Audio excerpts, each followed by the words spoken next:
Hey there, my growers and friends. Does this ever happen to you? You come out to your garden to either modify or replace your garden hose for whatever reason, and then you notice that the male and female ends of your garden hose has completely seized up and it has this white chalky buildup on the inside. What is this? How does it happen? And how do we fix it?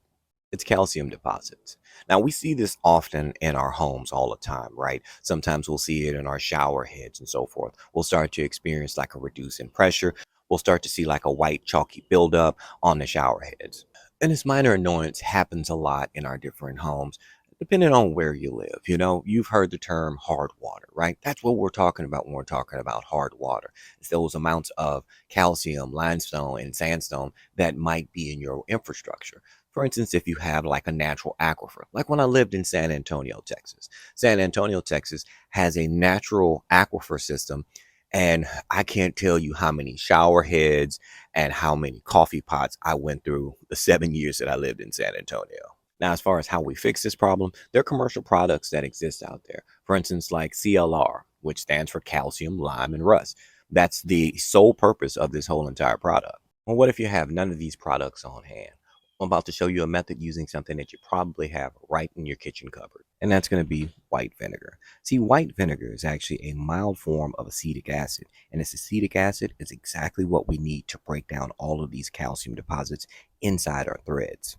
And what you want to do is you want to find you a leak-proof container. Doesn't matter what kind, if it's an old pot or a Ziploc bag, anything there where it's just not going to leak through. I mean, because this is vinegar we're talking about. And then just pour in enough vinegar until you completely covered both the male and female end that have seized up. And then we wait.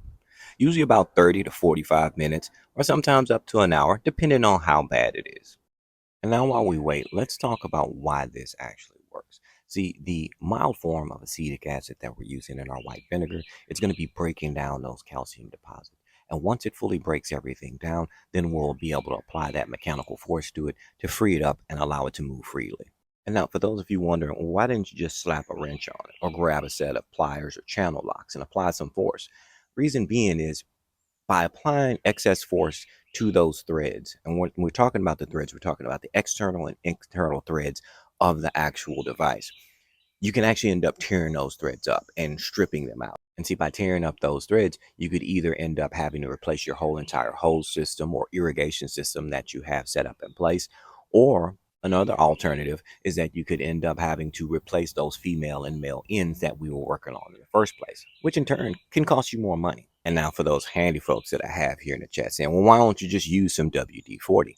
I like the way you're thinking, but WD-40 is the wrong tool in this instance. So now, don't get me wrong at all. I mean, I love WD-40, and this is not a brand endorsement, but I mean, in my other life, I am a mechanic, so I use a lot of WD-40.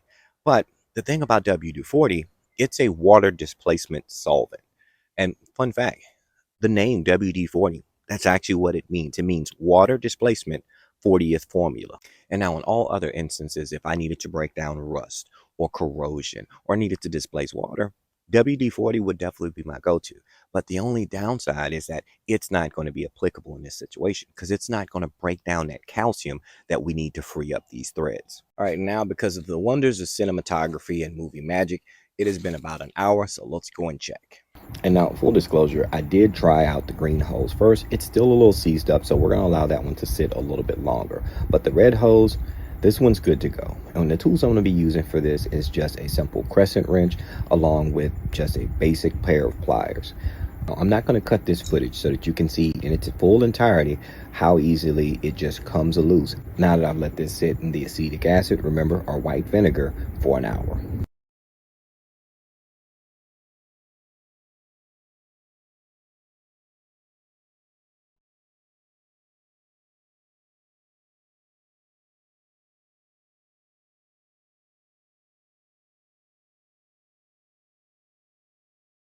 Boom. There we go. Just that simple. I didn't have to buy anything new. I used what I had on hand, and now I have full use of my irrigation system again. And now I want to say this before you jump my comments like, well, you can just buy this or that or this or that. The whole point of this video is I'm using what I already have on hand. Because I mean, let's face it, life is lifing right now, and it's really expensive out there. So I'm trying to save every dollar I can. So, hey, look, I hope this helps, and I do hope that you have a great rest of your day. It's been amazing speaking with you as always. I'll talk to you again real soon.